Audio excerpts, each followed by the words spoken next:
변방 목사의 아침 묵상 2024년 10월 20일 주일 아침입니다.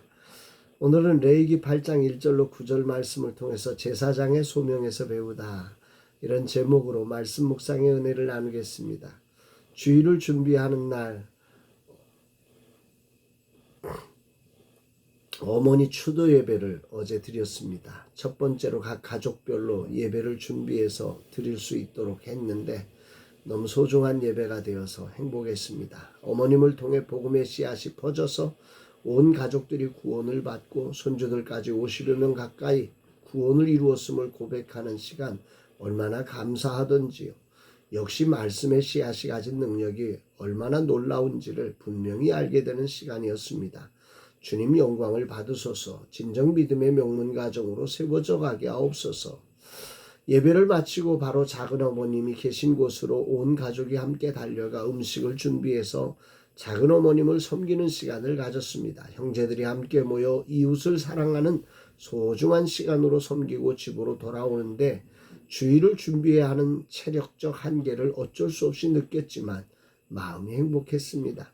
거룩한 주일 아침 예배를 준비하는 가운데 체력의 한계를 느끼며 너무도 힘겹습니다. 그러나 이런 삶을 드리는 것이 예배이기에 최선의 준비로 오늘도 하나님을 예배하려고 합니다. 주님 받으소서. 이날 주님은 어떤 말씀으로 인도하실까? 본문에는 아론과 그의 아들들의 제사장 위임식 장면 중에 그 준비 과정과 의복 착용에 대한 기록이 나옵니다. 이 과정에 어제에 이어서 하나님의 명령에 대한 모세의 순종이 보여지고 있지요. 여기서도 명령이란 단어가 3번이 나옵니다. 4절 5절 모세가 여호와께서 자기에게 명령하신 대로 하매 회중이 회막문에 모인지라 모세가 회중에게 이르되 여호와께서 행하라고 명령하신 것이 이러하니라 하고, 또 9절에 보면 그의 머리에 관을 씌우고 그 관의 전면에 금패를 붙이니 곧 거룩한 관이라 여호와께서 모세에게 명령하신 것과 같았더라. 1절로 3절에 걸쳐서 하나님은 모세에게 위임식을 드릴 재료를 가지고 온 회중을 모으도록 명령하셨습니다. 그리고 모세는 그 명령에 순종해서 그대로 행하여 사람들을 다 모았지요. 그리고 5절 이후부터 모세는 구체적으로 하나님이 행하라고 하신 명령의 내용이 무엇인지를 이렇게 쭉 설명합니다. 그중 제일 먼저 하신 일은 아론과 그 아들들을 준비시키는 것이었습니다. 6절에 모세가 아론과 그의 아들들을 데려다가 물로 그들을 씻기고 이스라엘 회중을 모으고 아론과 그의 아들들을 성막 앞에 서게 한 후에 공식적으로 제사장으로 임명될 이들을 물로 씻기는 장면인데요. 6절에 보면 데려다가라고 하는 표현이 나오죠. 일정한 장소에 데려가서 이들을 거룩하게 씻는 장면이 나오는데 아마도 물두멍, 성막 안에 있는 물두멍에서 하지 않았을까 하는 생각을 해봅니다. 성경에 기록되지 않아서 이것은 추측할 뿐이죠. 어찌되었건 이 의식은 제사장들이 하나님 앞에 나아가기 전 무엇보다 먼저 정결함을 얻어야 한다고 하는 것을 나타내는 거죠. 하나님의 거룩한 중재자로서 구별되어서 이제 거룩한 임무를 수행할 준비의 첫 번째 과정은 몸을 씻는 거룩, 정결의식으로부터 출발했다 말씀하고 있는 것입니다. 그리고 그 다음으로 9절에 제사장이 입어야 할 의복을 입혀줍니다. 속옷, 띠, 겉옷, 에봇, 흉패, 우림과 퉁빈, 관, 금패, 이런 여러 가지 의복을 입게 되는데 이 중에 가장 중요한 것은 아마도 어깨와 흉패에 있는 12지파의 이름이 새겨진 보석들이라는 생각을 해봅니다.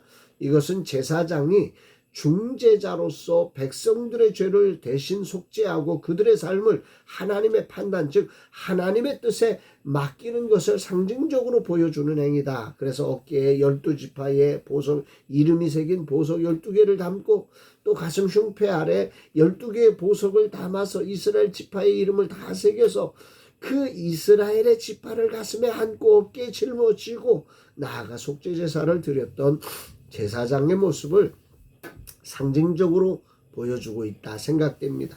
제사장은 백성들의 죄를 대신 짊어지고 그들의 죄를 하나님 앞에 속죄하며 하나님과의 관계를 회복하는 아주 중요한 역할을 감당하기에 이 제사장의 거룩과 성결은 무엇보다도 중요했고, 그 중보자로서의 그런 의복을 통해서 분명한 사명감을 가슴에 안고 그 일을 감당해야 했던 거죠. 그러나 제사장은 단순히 직무를 수행하는 사람이 아니라 하나님의 거룩한 대리자로서 우리의 유일한 중보자이신 그리스도를 예표하는 역할을 감당했음을 우리는 기억해야 합니다.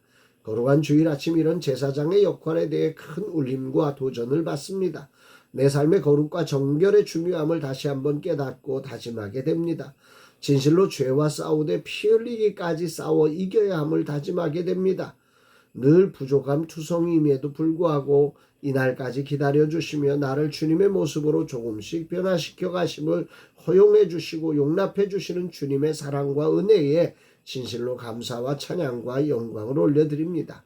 그리고 오늘 본문은 이렇게 마감하지요. 여호와께서 모세에게 명령하신 것과 같았더라. 이 표현은 8장 전체에서 계속해서 반복되어 나오는 구절인데 매우 중요한 표현이죠. 모세의 삶이 하나님의 말씀을 듣는 삶이었으며 또 그 들려진 말씀에 순종된 삶이었음을 나타내는 아주 중요한 표현입니다. 오늘 거룩한 주일에 저도 그렇게 하나님의 음성을 듣고 또 그 들려진 말씀에 온전한 순종으로 올려드리는 자가 되기를 간절히 다짐하고 기도하게 됩니다.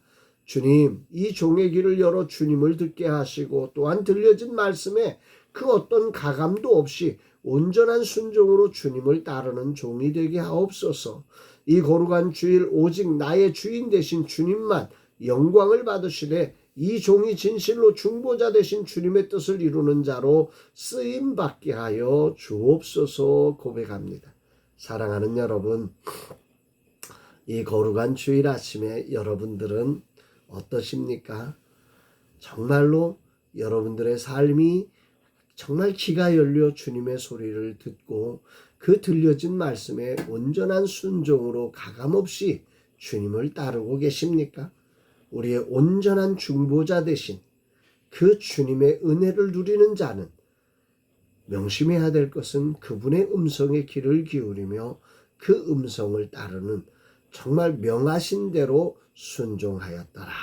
이 고백이 있는 삶으로 나아가야 함을 이 아침에 분명하게 다짐하면서 그런 종의 삶 살기를 소망합니다.